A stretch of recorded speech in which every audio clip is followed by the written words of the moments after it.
Hello students, commerce world Hazaribagh के channel में आपका स्वागत है। आज हम लोग इकोनॉमिक्स का क्लास 12th इकोनॉमिक्स का वीडियो लेकर आए हैं और ये सीरीज हम लोग इकोनॉमिक्स का, चूँकि एग्ज़ाम पहले है इसलिए इकोनॉमिक्स का अभी हम लोग 4 लेक्चर लेकर आएंगे, 4 अलग अलग मॉडल पेपर लेकर आएंगे जिसमें सब्जेक्टिव क्वेश्चन आपको करवाया जाएगा जो बहुत ही इंपॉर्टेंट होगा आपके एग्जामिनेशन पॉइंट ऑफ व्यू से। ऑब्जेक्टिव क्वेश्चन तो लोग तैयार कर ही लेते हैं लेकिन सब्जेक्टिव क्वेश्चन की तैयारी उनकी अच्छी नहीं हो पाती है, क्योंकि जो लोग साल भर नहीं पढ़े हैं उनको सब्जेक्टिव में दिक्कत है, वो सिर्फ ऑब्जेक्टिव के भरोसे बैठे रहते हैं। तो उन लोगों को भी थोड़ा सा सपोर्ट हो जाएगा अगर ये वीडियो अच्छे से देखेंगे तो ये इकोनॉमिक्स का वीडियो हम लोग सब्जेक्टिव मोड में लेकर आएंगे, ऑब्जेक्टिव का अलग से हम लोग लेकर आएंगे साथ ही साथ। और ऑब्जेक्टिव में आप लोगों को एक बात और मैं दे दूँ रहा हूँ, ये लगातार 3-4 दिन और ये इकोनॉमिक्स का वीडियो आपको जाएगा और लगातार जाएगा, तो हर वीडियो के नीचे डिस्क्रिप्शन में एक टेस्ट का लिंक होगा जिसमें ऑब्जेक्टिव टेस्ट आपसे लिए जाएंगे। तो हर वीडियो के, इस वीडियो के डिस्क्रिप्शन में भी आप देखेंगे तो फ्री टेस्ट होता है, वो फ्री टेस्ट का लिंक होगा जिसको आप दे सकते हैं।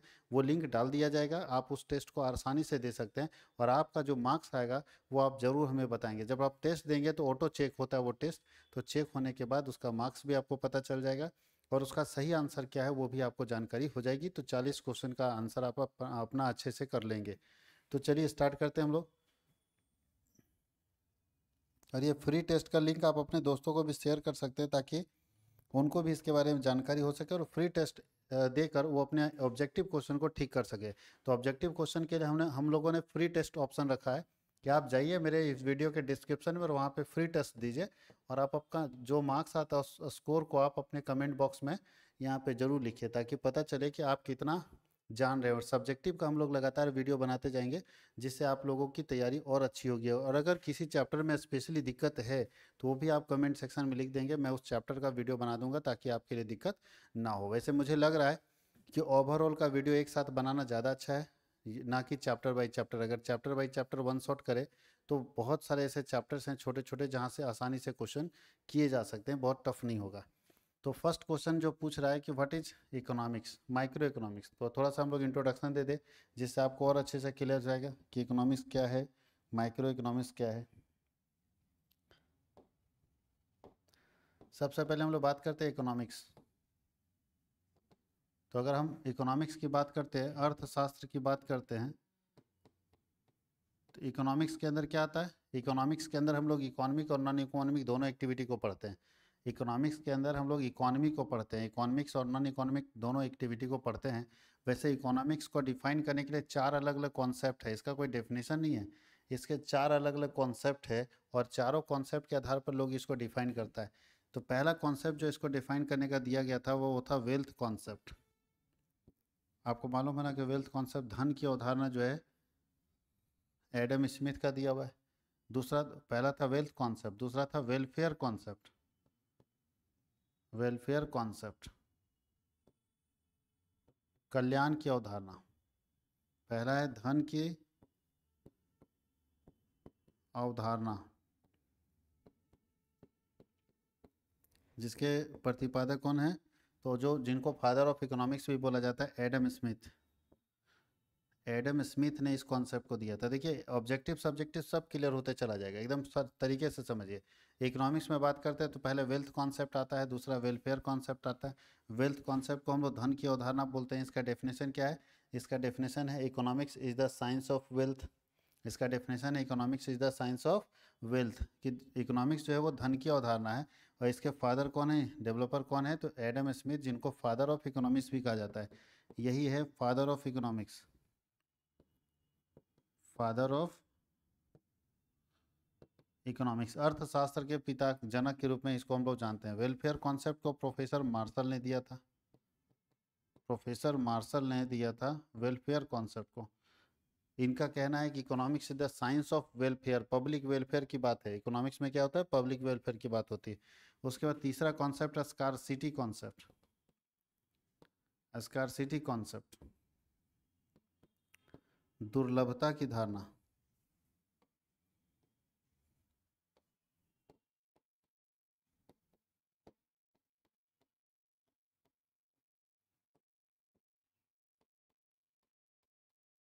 दुर्लभता की अवधारणा, स्कार्सिटी कॉन्सेप्ट। और इसके बाद है डेवलपमेंट कॉन्सेप्ट।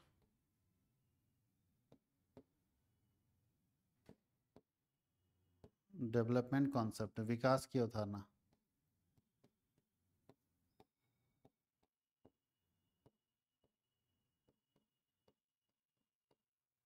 ये प्रोफेसर ये दिया था ये इनका ये जो कॉन्सेप्ट है वो प्रोफेसर रॉबिन्स का है,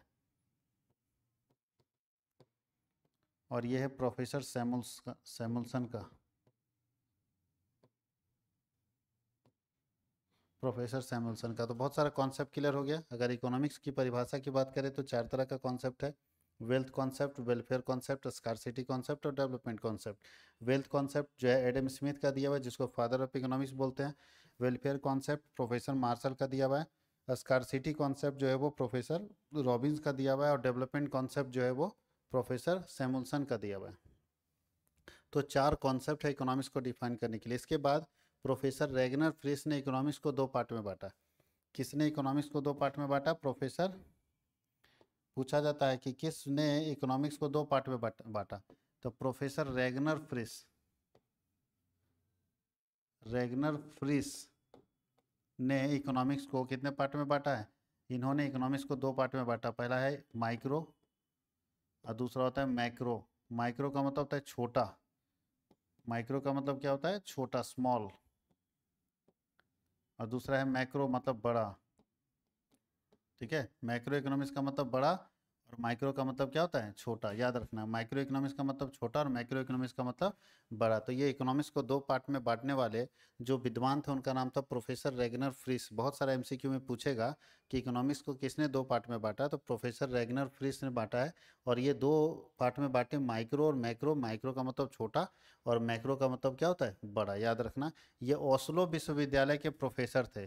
कौन से विश्वविद्यालय के थे? ओस्लो विश्वविद्यालय के प्रोफेसर थे, जिन्होंने इकोनॉमिक्स को दो पार्ट में बांटा। ये पूरा कॉन्सेप्ट हम लोग दे दिए। माइक्रो इकोनॉमिक्स के अंदर हम क्या करते हैं? अब हम लोग को चूंकि क्वेश्चन है माइक्रो इकोनॉमिक्स क्या है, तो माइक्रो इकोनॉमिक्स के अंदर हम लोग स्टडी करते हैं इंडिविजुअल यूनिट का, study of individual unit. Hindi में बोलते हैं व्यक्तिगत इकाइयों का अध्ययन करते हैं, यानी एक एक व्यक्तिगत इकाइयों का अध्ययन हम लोग करते हैं माइक्रो इकोनॉमिक्स के अंदर। माइक्रो इकोनॉमिक्स के अंदर हम लोग स्टडी करते हैं इंडिविजुअल यूनिट्स के बारे में, एक एक इकाई के बारे में स्टडी करते हैं माइक्रो इकोनॉमिक्स के अंदर। याद रखना आप लोगों को। तो माइक्रो इकोनॉमिक्स के अंदर स्टडी करते हैं इंडिविजुअल यूनिट्स का, व्यक्तिगत इकाइयों का स्टडी करते हैं। अगर पूरे अर्थव्यवस्था का अगर स्टडी करना है तो उसके लिए हम लोग कौन से इकोनॉमिक्स को पढ़ेंगे? मैक्रो को। मैक्रो इकोनॉमिक्स के अंदर हम लोग पूरी संपूर्ण अर्थव्यवस्था का अध्ययन करेंगे, और माइक्रो के अंदर हम लोग इंडिविजुअल यूनिट्स के बारे में स्टडी करेंगे, एक व्यक्ति के बारे में स्टडी करते हैं। तो जब एक व्यक्ति, एक फर्म, एक संस्था के बारे में स्टडी करेंगे तो माइक्रो इकोनॉमिक्स के अंदर आएगा। और जब हम कंप्लीट संपूर्ण इकोनॉमी के लिए स्टडी करेंगे, संपूर्ण अर्थव्यवस्था के लिए स्टडी करते हैं, तो वो आता है मैक्रो इकोनॉमिक्स। माइक्रो मतलब छोटा और मैक्रो मतलब बड़ा। माइक्रो का मतलब छोटा और मैक्रो का मतलब बड़ा।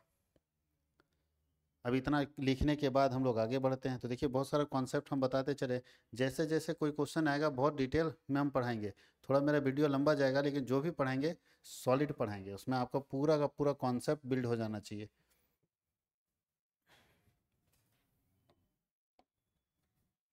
अब यहाँ पे वो कहानी लिखा हुआ है, अगर आपको इसको पढ़ना है तो पढ़ सकते हैं। दूसरा क्वेश्चन है कि अर्थशास्त्र के जनक कौन थे? अभी बताइए, कुछ बताने की जरूरत है, अभी बता चुके हैं। फादर ऑफ इकोनॉमिक्स कौन थे? Adam Smith. उदासीनता वक्र मूल बिंदु की ओर कैसा होता है? तो उन्तोदर होता है, कॉनकेव होता है, सॉरी कॉन्वेक्स होता है। दो चीज़ ध्यान दीजिएगा, दो कर्व है, अच्छे से समझिएगा इसको। एक है इंडिफरेंस कर्व, एक है पीपीसी। तो जब हम इंडिफरेंस कर्व की बात करते हैं, आईसी की बात करते हैं, तो ये कॉन्वेक्स होता है। कोई दिक्कत है? आईसी की बात करते हैं कॉन्वेक्स। कॉन्वेक्स मिरर समझते हैं? ऐसे होता है कॉन्वेक्स मिरर, ऐसे। और जब हम लोग पीपीसी की बात करते हैं, पीपीसी का मतलब क्या होता है? प्रोडक्शन पॉसिबिलिटी कर्व, उत्पादन संभावना वक्र। तो इसका जो ग्राफ होता है ये क्या होता है? पहले इसको लिख लेते हैं, ये कॉनकेव होता है। और कॉनकेव कैसा दिखता है बताइए? इसका जब पिक्चर बनाने बोलेगा, ग्राफ बनाने बोलेगा, तो कॉनकेव का ग्राफ कैसा दिखता है? तो कॉनकेव का ग्राफ ऐसे ही दिखता है। ये पीपीसी का है। तो पीपीसी ऐसे होता है। पीपीसी का फुल फॉर्म क्या हुआ? प्रोडक्शन पॉसिबिलिटी कर्व, उत्पादन संभावना वक्र। और ये है उदासीनता वक्र, इंडिफरेंस कर्व। तो इंडिफरेंस कर्व जब भी होता है तो अपने ओरिजिन से कॉन्वेक्स होता है, और पीपीसी क्या होता है? कॉनकेव होता है। आई इंडिफरेंस कर्व क्या होता है? कॉन्वेक्स होता है, और पीपीसी क्या होता है? कॉनकेव होता है। इस बात को ध्यान रखना है। एक का पिक्चर ऐसा बनता है कॉन्वेक्स को ऐसा बनता है और कॉनकेव ऐसा बनता है, याद रखने इस बात को, यहाँ कोई डाउट नहीं होना चाहिए, है ना। मांग को परिभाषित कीजिए। डिमांड सब लोग जानते हैं कि किसी एक मूल्य पर किसी विशेष समय में किसी एक व्यक्ति द्वारा जितने वस्तु खरीदने के लिए बाजार में आया जाता है, या बाजार में जितने वस्तु को खरीदने के लिए वो व्यक्ति जाता है, उस वस्तु की मात्रा को हम लोग क्या बोलते हैं, मांग बोलते हैं।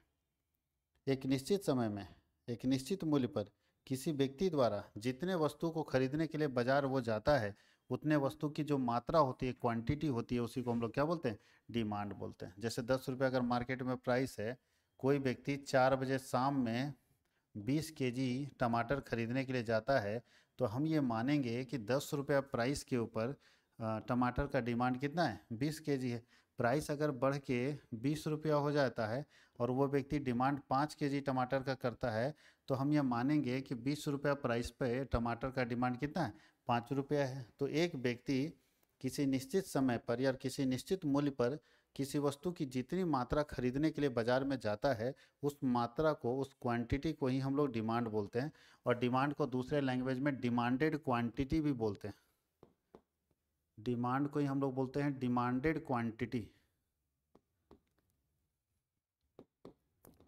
डिमांडेड क्वांटिटी, मांग की गई मात्रा। तो मांग की गई मात्रा और मांग एक ही बात है, मांग की गई मात्रा और मांग एक ही बात है, दोनों में कोई अंतर नहीं है, इस बात को ध्यान रखना। मांग और मांग की गई मात्रा सेम चीज़ है, दोनों में कोई विशेष अंतर नहीं है। और मांग को ही हम लोग क्वांटिटी, डिमांडेड क्वांटिटी बोलते हैं, मांग की मात्रा और मांग। फिर से रिपीट करते हैं, मांग किसी निश्चित मूल्य पर किसी बाजार में किसी वस्तु को खरीदने के लिए जितनी मात्रा खरीदने के लिए कोई व्यक्ति जाता है, उस मात्रा को, उस क्वांटिटी को हम डिमांड कहते हैं, ठीक है। अब डिमांड दो तरह का होता है, वैसे डिमांड के बहुत सारे टाइप्स है, बट यहाँ हम लोगों को नहीं पढ़ना, आगे हम लोग बढ़ते तो। आगे बोलता है कि सीमांत आय कब शून्य हो जाती है, मार्जिनल रिवेन्यू कब जीरो हो जाता है। तो ध्यान दीजिएगा, ये क्वेश्चन कहीं भी घुमा के पूछ सकता है, इसमें 6-7 क्वेश्चन बनेगा। यहाँ लिखा है when total revenue is maximum, जब टोटल रिवेन्यू ज़्यादा होता है। तो आप पढ़े होंगे कि मार्जिनल रिवेन्यू, मार्जिनल रिवेन्यू जो है वो तब जीरो हो, जब मार्जिनल रिवेन्यू जीरो होगा तो उसमें टोटल रिवेन्यू क्या होगा, सबसे हाईएस्ट पोजीशन पे होता है। अगर याद नहीं तो यूटिलिटी पढ़िए, जब मार्जिनल यूटिलिटी जीरो होगा तो टोटल यूटिलिटी सबसे हाईएस्ट पोजीशन पे होगा, याद रखिएगा। पूछता है कि मार्जिनल रिवेन्यू या मार्जिनल यूटिलिटी अगर जीरो होगा तो टोटल यूटिलिटी अपने हाईएस्ट पोजीशन पे होगा। उसी तरह से यहाँ पूछ रहा है कि मार्जिनल रिवेन्यू जीरो कब होगा, तो तब जीरो होगा जब टोटल रिवेन्यू सबसे हाईएस्ट रहेगा। या इसी क्वेश्चन को घुमा के पूछ देगा कि जब टोटल रिवेन्यू हाईएस्ट होगा तो मार्जिनल रिवेन्यू क्या होगा। तो टोटल रिवेन्यू अगर सबसे हाईएस्ट होगा, सबसे अधिकतम होगा, तो मार्जिनल रिवेन्यू उस जगह पे क्या होगा, शून्य होगा। तो जहाँ पे टोटल रिवेन्यू हाईएस्ट होगा वहाँ पे मार्जिनल रिवेन्यू क्या होगा, शून्य होगा, याद रखिएगा। जहाँ पे टोटल रिवेन्यू हाईएस्ट होगा वहाँ पे मार्जिनल रिवेन्यू क्या होगा, शून्य होगा, ये बात ध्यान रखना। या तो जहाँ मार्जिनल रिवेन्यू शून्य होगा वहाँ टोटल रिवेन्यू सबसे हाईएस्ट होगा। बोलता है फिक्स एक्सचेंज रेट क्या होता है। पहले एक्सचेंज रेट को समझिए। एक्सचेंज रेट वह रेट है, विनिमय दर वह दर है जिस दर पर एक देश की मुद्रा को दूसरे देश में की मुद्रा में परिवर्तित किया जाता है। यानी वह रेट जिस रेट पर एक देश की मुद्रा को दूसरे देश की मुद्रा में परिवर्तित किया जाता है। जैसे भारत में अगर रुपया है और अमेरिका में डॉलर चलता है, तो भारत के रुपया को डॉलर में कैसे बदलेंगे, कोई तो रेट होना चाहिए ना। अगर $1 बराबर कितना रुपया, तो इसके लिए जिस रेट को तय किया जाता है उसी को बोलते हैं एक्सचेंज रेट। जिस रेट पर एक देश की करेंसी दूसरे देश की करेंसी में बदलती है, उस दर को हम विनिमय दर के नाम से जानते हैं। और विनिमय दर दो तरह का होता है, एक्सचेंज रेट दो तरह। जैसे अभी मान लीजिए एक डॉलर बराबर अगर हम बात करें, तो $1 बराबर अगर अभी रेट है 82 रुपया, इसका मतलब एक्सचेंज रेट अभी कितना है, $1 बराबर 82 रुपया एक्सचेंज रेट है। अब यहाँ पे लिखना है कि एक्सचेंज रेट जो होता है, एक्सचेंज रेट दो तरह का होता है, फिक्स और फ्लेक्सिबल। फ्लेक्सिबल भी बोल सकते हैं या एडजस्टमेंट भी बोल सकते हैं।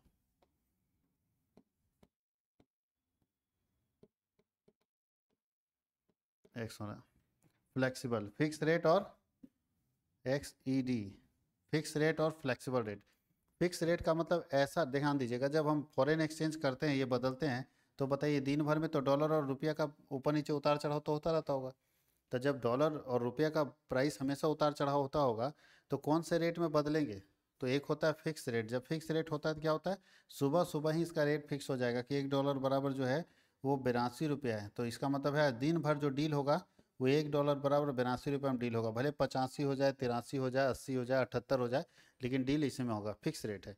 और एक होता है फ्लेक्सिबल रेट, जैसे जैसे बढ़ेगा मार्केट में वैसे वैसे बढ़ेगा। जैसे आज देश में पेट्रोल के बारे में बात करें तो पेट्रोल का भी सेम चीज़ है। पेट्रोल के प्राइसेस भी दो तरह का होता है, फिक्स और फ्लेक्सिबल।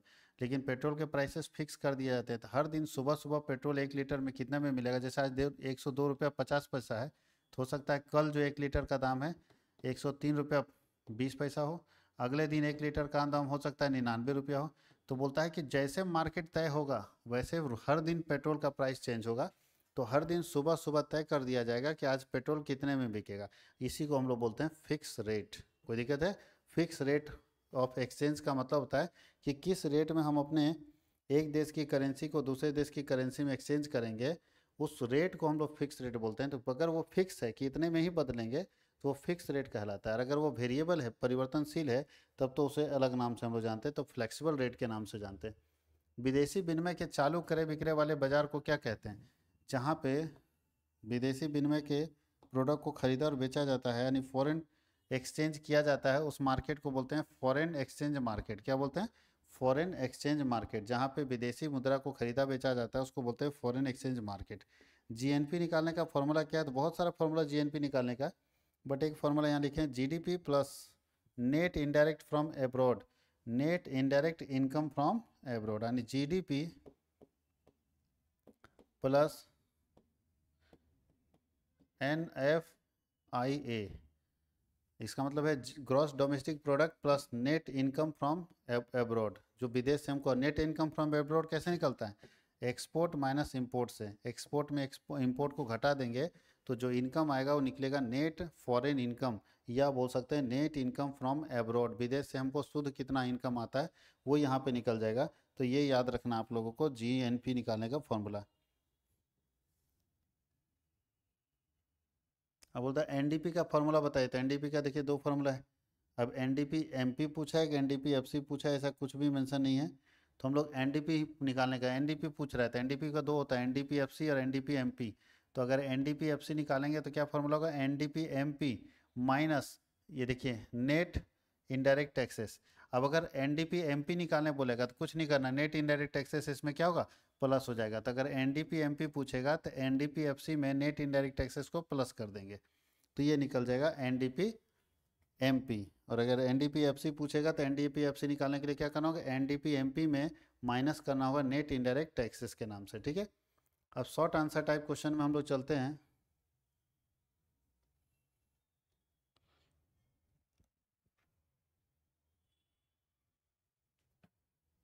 बोला संतुलन मूल्य का क्या अर्थ है? संतुलन मूल्य किसे कहते हैं? तो याद रखिएगा, जहाँ प्राइस और मार्जिनल यूटिलिटी अगर आपस में बराबर हो जाता है इस मूल्य को संतुलन मूल्य कहते हैं। जहाँ प्राइस और मार्जिनल यूटिलिटी आपस में बराबर हो जाता है इस मूल्य को संतुलन मूल्य के नाम से जानते हैं ना। यानी संतुलन मूल्य वह मूल्य है जहाँ पे किसी वस्तु का प्राइस और उससे प्राप्त होने वाली उपयोगिता दोनों आपस में क्या हो? बराबर। खुद सोचिए, तीन सिचुएशन मार्केट में रहता है। पहला P इक्वल टू MU, दूसरा P मोर देन MU, और तीसरा P लेस देन MU। ठीक से ध्यान दीजिएगा। ये सिचुएशन में क्या होगा? यहाँ पे जितना प्राइस आप खर्च कर रहे हैं उतना ही आपको संतुष्टि मिल रहा है। हम जितना पैसा दे रहे हैं उतने का सेटिस्फेक्शन मिल रहा है। अगर हम 5,000 रुपये दे रहे हैं कोई चीज़ के लिए तो 5,000 का आनंद हमको मिल रहा है। तो ये सिचुएशन ठीक है, जहाँ पे बेचने वाला भी तैयार है, यानी बेचने वाला भी 5,000 में तैयार है क्योंकि उसको यूटिलिटी मिल रहा है, उसको पैसा मिल जा रहा है, और ख़रीदने वाला भी तैयार है 5,000 में क्योंकि उसको यूटिलिटी मिल जा रहा है। यहाँ क्या होगा? यहाँ प्राइस ज़्यादा होगा और यूटिलिटी कम होगा। सोचिए, अगर समोसा 10 रुपये पीस दे दे और मज़ा नहीं आए खाने में, इसका मतलब आपको लगेगा कि हम ठगे गए। कस्टमर यहाँ अपने आप को ठगा हुआ महसूस करेगा क्योंकि वो जितना प्राइस दे रहा है ना उसको यूटिलिटी उतने के बराबर नहीं मिला है। तो ऐसी स्थिति में वो ठगा हुआ महसूस करेगा। तो यहाँ कस्टमर को लॉस होगा, यहाँ कस्टमर को क्या होगा? लॉस होगा, यानी कस्टमर यहाँ लॉस में चला जाएगा। तो जब कस्टमर लॉस में चला जाएगा तो क्या कस्टमर डील करेगा इस पर? अगर कस्टमर लॉस में चला जाता है तो कस्टमर इसमें डील नहीं करेगा। दूसरा लिखा है कि प्राइस अगर कम हो और यूटिलिटी ज़्यादा हो, यानी यहाँ पे क्या होगा? यहाँ पे कस्टमर को गेन होगा, फायदा करेगा। तो कस्टमर अगर गेन करेगा तो कस्टमर तो चाहेगा कि हम ये वाला सिचुएशन में हमेशा सामान खरीदे जहां हमको फ़ायदा हो और दुकानदार को लॉस हो। लेकिन क्या दुकानदार लॉस में बेचना चाहेगा? तो ना मार्केट के लिए ये सिस्टम फेवरेबल है ना ये सिस्टम फेवरेबल है। मार्केट के लिए एक ही सिस्टम फेवरेबल है जहाँ प्राइस और मार्जिनल यूटिलिटी दोनों क्या हो, बराबर हो। जितना हमको संतुष्टि मिल रहा है उतना ही प्राइस अगर दुकानदार मांग रहा है तो कोई दिक्कत नहीं देने में, लेकिन जितना हमको संतुष्टि मिल रहा है दुकानदार अगर उससे ज़्यादा मांग रहा है तो दिक्कत होगा। इसलिए ये चीज़ ध्यान रखना है कि कितने का सेटिस्फेक्शन आपको मिल रहा है। वो जितने का सेटिस्फेक्शन मिल रहा है अगर उतना ही पैसा आपसे मांगा जा रहा है तो इसका मतलब है ठीक है।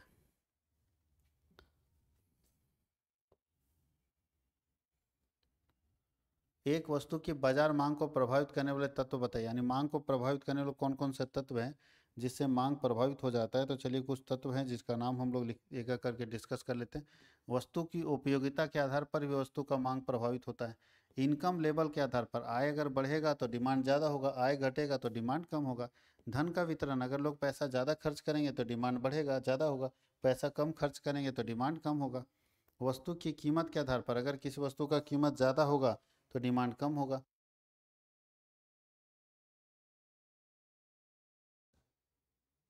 उसके बाद है संबंधित वस्तुओं की कीमत के आधार पर, यानी प्राइस ऑफ रिलेटेड गुड्स। उसके अंदर आता है सब्स्टिट्यूट गुड्स और कम्प्लीमेंट्री गुड्स। सब्स्टिट्यूट गुड्स वैसा गुड्स होता है जो एक के जगह पे दूसरे का इस्तेमाल किया जा सकता है। एक के स्थान पर अगर दूसरे वस्तु का इस्तेमाल किया जाता है, दूसरे वस्तु का प्रयोग किया जाता है तो उसी को स्थानापन्न वस्तु या सब्स्टिट्यूट गुड्स कहते हैं। ऐसा गुड्स जहाँ पे एक वस्तु के जगह पे दूसरे वस्तु का इस्तेमाल हो सकता है। जैसे आपको बताए थे चीनी, सॉरी, चाय और कॉफ़ी। चाय और कॉफ़ी एक दूसरे का सब्स्टिट्यूट गुड्स है। अगर चाय महंगा है या चाय नहीं बन पा रहा है तो कॉफ़ी बना के काम चला सकते हैं, और अगर कॉफ़ी नहीं है तो चाय बना के काम चला सकते हैं। तो दोनों एक दूसरे का सब्स्टिट्यूट गुड्स है। और कम्प्लीमेंट्री गुड्स का मतलब पूरक वस्तु का मतलब है कि इसके बिना संभव ही नहीं। जैसे चाय के लिए चीनी पूरक वस्तु है, बिना चीनी का चाय नहीं बन सकता। दूध पूरक वस्तु है, चाय पत्ती पूरक वस्तु है। तो ये पूरक वस्तु वो वस्तुएं होती है जो जिसको मिला के हमारा सामान बनेगा। तो जिसको मिला के अगर कोई प्रोडक्ट बनता है तो उसको हम लोग बोलते हैं कम्प्लीमेंट्री गुड्स, या उसी को हम लोग बोलते हैं पूरक वस्तु। रुचि, फैशन इत्यादि में परिवर्तन नहीं होना चाहिए। ना तो उसका टेस्ट चेंज होना चाहिए, ना तो उसका फैशन चेंज होना चाहिए। और नीचे लिखा है भविष्य में कीमत परिवर्तन की आशा नहीं होनी चाहिए। अगर कोई लगता है कि भविष्य में कीमत में परिवर्तन आ जाएगा तो ऐसी स्थिति में मूल्य जो है, मांग जो है वो प्रभावित होगा।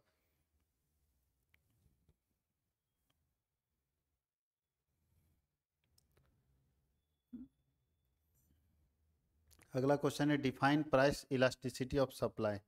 तो पहले इलास्टिसिटी समझेगा, दोनों चीज़ को अच्छे से समझा देते हैं। चलिए यहाँ पे समझा देते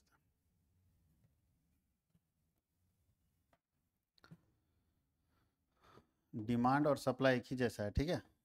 एक ही जैसा डिमांड और सप्लाई, बस डिमांड में खरीदने जाता है, सप्लाई में बेचने जाता है। सप्लाई में मार्केट में लोग बेचने जाता है सप्लायर, और डिमांड वाला लोग खरीदने जाता है ना। तो ठीक से समझिएगा, इसमें दो लॉजिक को आपको समझना है।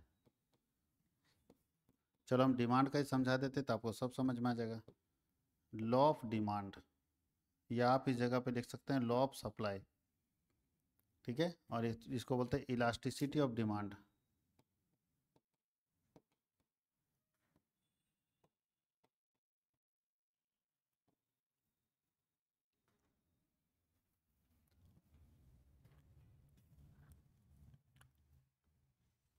Elasticity of demand, law of demand क्या है, इलास्टिसिटी ऑफ डिमांड क्या है, वो आपको देखना है बहुत अच्छे से। लॉ ऑफ डिमांड का मतलब क्या होता है, या इसको लॉ ऑफ सप्लाई भी बोल देते हैं तो कोई बात नहीं, एक ही चीज़ जैसा है, रूल्स एक ही जैसा, खाली डिमांड की जगह क्या लगा देना है, सप्लाई। तो लॉ ऑफ डिमांड ये जो है ना, ये क्वालिटेटिव फीचर्स है। क्वालिटेटिव फीचर्स है,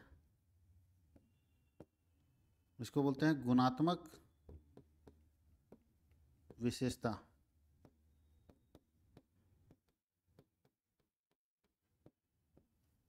और ये क्वांटिटेटिव फीचर्स हैं, क्वांटिटेटिव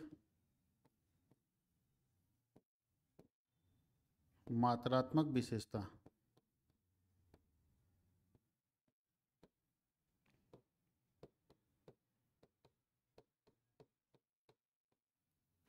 एक है क्वालिटेटिव फीचर्स, ध्यान दीजिएगा। लॉ ऑफ डिमांड ना क्वालिटी को बताता है, क्वालिटी मतलब गुण को बताता है कि अगर प्राइस बढ़ेगा तो डिमांड घटेगा, और अगर प्राइस घटेगा तो डिमांड बढ़ेगा। ये क्वालिटी बताता है law of demand. Law of demand आपके क्वालिटी को बताया कि अगर प्राइस बढ़ेगा तो डिमांड घटेगा, और अगर प्राइस घटेगा तो डिमांड बढ़ेगा। बताइए, ये चीज़ किसको नहीं पता है? ये बात किसको नहीं पता? अगर नहीं पढ़ा लिखा अनपढ़ आदमी भी उसको मालूम है कि प्राइस अगर ज़्यादा होगा ना, महंगा होगा, तो लोग कम खरीदेंगे, और अगर प्राइस कम होगा तो लोग ज़्यादा खरीदेंगे। सबको मालूम है। तो इसका मतलब है कि लॉ ऑफ डिमांड सबको मालूम है। उसके लिए कोई विशेष नॉलेज का जरूरत नहीं पड़ता है। नॉलेज लेना पड़ता है इलास्टिसिटी के लिए। नॉलेज किसके लिए लेना पड़ता है? इलास्टिसिटी ऑफ डिमांड के लिए। यहाँ पे ये क्वांटिटी बताता है कि अगर प्राइस 10% बढ़ गया तो डिमांड पर क्या असर पड़ेगा। अब हम आपसे पूछते हैं कि अगर प्राइस 10% बढ़ गया तो डिमांड पर क्या असर पड़ेगा। प्राइस अगर बढ़ रहा है कितना परसेंट, 10%, तो डिमांड पर क्या असर पड़ेगा। डिमांड क्या होगा, बढ़ेगा या घटेगा? घटेगा बढ़ेगा तो कितना परसेंट, परसेंट में बताइए। तो जब आपसे परसेंट पूछेगा ना तो आप चुप हो जाइएगा। वहाँ पे आपको फॉर्मूला लगाना पड़ेगा, और फॉर्मूला लगा के निकालना होगा इलास्टिसिटी ऑफ डिमांड। तो इलास्टिसिटी ऑफ डिमांड हमको निकालना पड़ेगा। ये कौन से फीचर्स को बताता है? ये क्वांटिटेटिव फीचर्स को बताता है।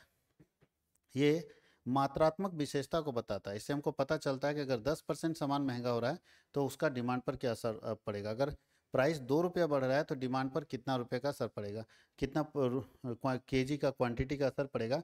तो यहाँ पे हमको क्वांटिटी पता चलता है कि 10% प्राइस महंगा होने से सामान के ऊपर कितना असर पड़ेगा, उसके डिमांड के ऊपर कितना असर पड़ेगा। लेकिन यहाँ सिर्फ हमको क्वालिटी पता चलता है कि प्राइस बढ़ेगा तो डिमांड घटेगा, और प्राइस घटेगा तो डिमांड बढ़ेगा, लेकिन कितना ये यहाँ पता नहीं चलता है। तो ये है दोनों में डिफरेंस, कि बेसिकली अगर हम देखें तो लॉ ऑफ डिमांड हमको क्वालिटी बताता है, जबकि इलास्टिसिटी ऑफ डिमांड हमको क्वांटिटी बताता है। और इलास्टिसिटी ऑफ डिमांड जब क्वांटिटी बताता है तो इसको निकालने का फॉर्मूला भी हमारे पास है, जो हम आपको लिख के दे देते हैं। कम पढ़िए, लेकिन जो पढ़िए सॉलिड पढ़िए। चलिए हम आपको बताते हैं कैसे निकालेंगे इलास्टिसिटी ऑफ डिमांड। यहाँ भी प्राइस, अब यहाँ से भी आपको क्वेश्चन दे सकता है। इलास्टिसिटी ऑफ डिमांड निकालने के लिए क्वेश्चन दे सकता है ना। तो पहला, इलास्टिसिटी ऑफ डिमांड हो या इलास्टिसिटी ऑफ सप्लाई, एक ही बात होता है। इलास्टिसिटी ऑफ डिमांड निकालने के क्या फॉर्मूले? इलास्टिसिटी ऑफ डिमांड निकालने के क्या फॉर्मूला है? परसेंटेज चेंज इन डिमांड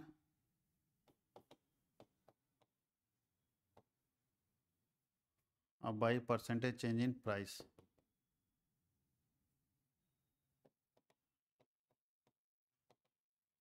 ये फॉर्मूला है। बोलता है कि मांग की मात्रा में प्रतिशत, इसको बोलते हैं मांग की लोच बराबर, हिंदी में लिख देते हैं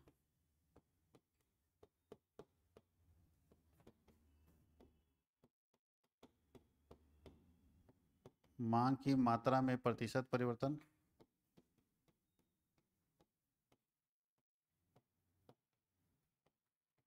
बटा मूल्य में प्रतिशत परिवर्तन कर दीजिए। मूल्य में प्रतिशत परिवर्तन।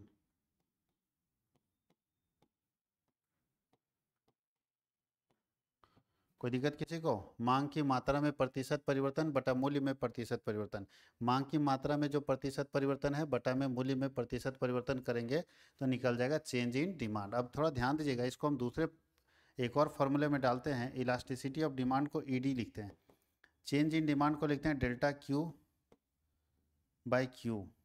ठीक है, इसको अगर आप फॉर्मूले में सेट करेंगे तो इसको चेंज इन डिमांड जो ऊपर में वो कैसे निकलेगा, तो निकलेगा डेल्टा क्यू और बाई क्यू, और बटा चेंज इन प्राइस कैसे निकलेगा, डेल्टा पी और बाई पी। इसको थोड़ा सा ठीक कीजिएगा तो बनेगा delta Q by Q into, ये पलट जाएगा ना तो पी ऊपर चला जाएगा और डेल्टा पी नीचे चला जाएगा। अब इसको थोड़ा और संभाल के लिखेंगे तो आप इसको अरेंज करके लिखेंगे delta Q by delta P और इंटू पी और बाई क्यू। ये दो फार्मूला है, कोई भी फार्मूला आप अप्लाई कर दीजिए, चाहे इस फार्मूले को अप्लाई कीजिए चाहे इस फार्मूले को अप्लाई कीजिए, एक ही बात है, अलग अलग नहीं है। तो फार्मूला एक दूसरे से बनता है।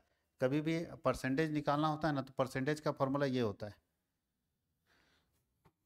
परसेंटेज अगर डिमांड निकालना है कि डिमांड में कितना चेंज हो रहा है तो निकालेंगे डेल्टा क्यू बाई क्यू और इंटू 100। डेल्टा का मतलब होता है चेंज, डेल्टा का मतलब क्या होता है, चेंज।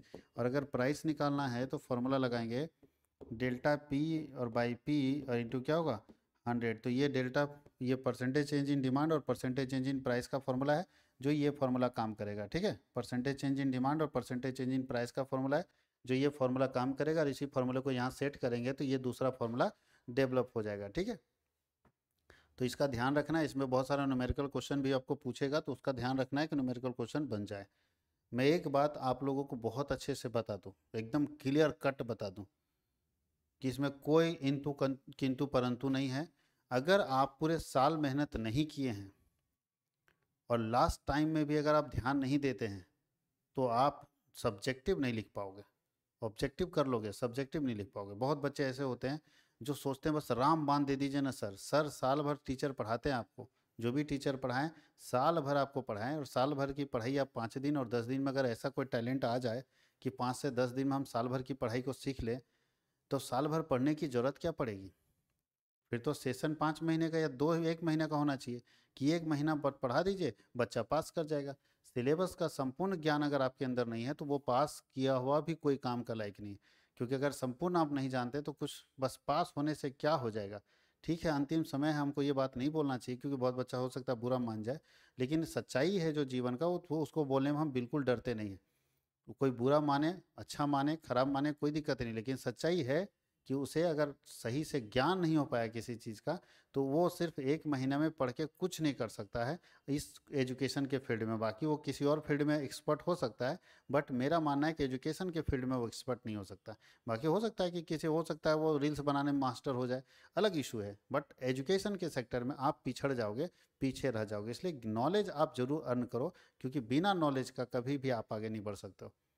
इसलिए ज्ञान आपके पास होना चाहिए। बाकी आप किसी फील्ड के मास्टर हो, कोई इशू नहीं है मुझे। तो इस बात का ख्याल रखना, ये बहुत बड़ी सच्चाई आज के समय में। बच्चा एकदम लास्ट में बोलता है सर वन शॉट दीजिए, यानी एक क्लास में पूरा सिलेबस खत्म। अब सोचिए एक क्लास में पूरा सिलेबस कैसे खत्म किया जा सकता है। पॉसिबल ही नहीं है, इम्पॉसिबल है कि पूरे टॉपिक्स को बताया जा सकता है। और कभी भी कोई टीचर ये नहीं बता सकते कि ये टॉपिक से क्वेश्चन आ सकता है, थ्योरी में कुछ भी पूछ सकता है। तो आपको हर टॉपिक को पढ़ना होगा। इसलिए मैं, मेरे से सारे स्टूडेंट से रिक्वेस्ट है मेरा कि आप पूरे सिलेबस को पढ़ के जाएं, आपका एक भी क्वेश्चन छूटेगा नहीं। ये जो शॉर्ट ट्रिक है उसके चक्कर में ना रहें। आप अगर लॉन्ग पढ़ते हैं ऑटोमेटिक शॉर्ट ठीक हो जाएगा।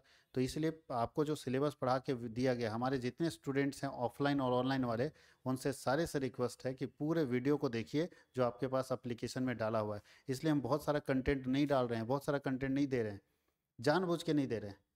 क्योंकि ऐसा ना हो कि बच्चा डिपेंड हो जाए इसी पर कि बस यही चीज़ पढ़ के जाना और नहीं पढ़ना है, तो आप गलत हो जाओगे, आप वहाँ बहुत सारा क्वेश्चन छोड़ के आ जाओगे। इसलिए अगर आपको अच्छी तैयारी करनी है और अच्छा रिजल्ट करना है तो आपको संपूर्ण सिलेबस पढ़ना होगा। और अभी भी अपने पास बहुत टाइम है, अगर एक दिन में बैठ के 8 घंटा 9 घंटा पढ़ दिए तो सारा सिलेबस का अच्छा खासा कंप्लीट हो जाएगा। 2 दिन में मैथ्स कंप्लीट हो सकता है, 2 दिन में अकाउंट्स कंप्लीट हो सकता है, अगर आप लगेंगे तो।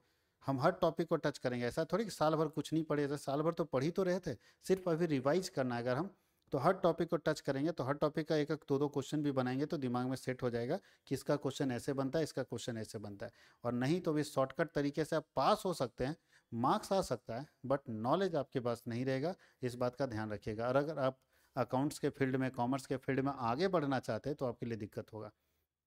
और अगर आप आर्ट्स लेना चाहते हैं या बाकी किसी फील्ड में जाना चाहते हैं तो आपके लिए, आपको, आपकी शुभकामनाएं, मेरी शुभकामनाएं आपके साथ है। आप आगे बढ़िए, लगे रहिए इसी तरह से। वन शॉट में, जीवन में वन शॉट हमेशा काम करेगा आपको।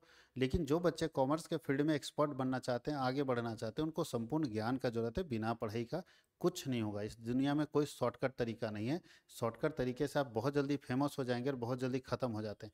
तो जो शॉर्टकट लगाता है बहुत शायद आगे बढ़ जाए, लेकिन फिर वो ख़त्म उतना ही तेज़ी से होता है। इसलिए स्लो कीजिए, सस्टेनेबल डेवलपमेंट कीजिए, इस बात का ध्यान रखना है। तो इसके आगे के हम लोग जो क्वेश्चंस हैं उसको अगले क्लास में देखेंगे, अगले वीडियो में देखेंगे, ताकि आपको अच्छे से तैयारी करने का मौका मिल सके। और हम लोग जो भी टॉपिक देखेंगे कंप्लीट देखेंगे उसका। ऐसा नहीं है कि एक क्वेश्चन दे दिया, 2 लाइन 4 लाइन का आंसर लिख दिया, उसको समझा दिए, नहीं। जो टॉपिक आप देखते हैं कंप्लीट सीखिए उसको, ताकि आपको फ़ायदा हो। और हम लोग इकोनॉमिक्स का कोशिश करेंगे कि कंप्लीट टॉपिक आपका क्लियर कर दें। Thank you.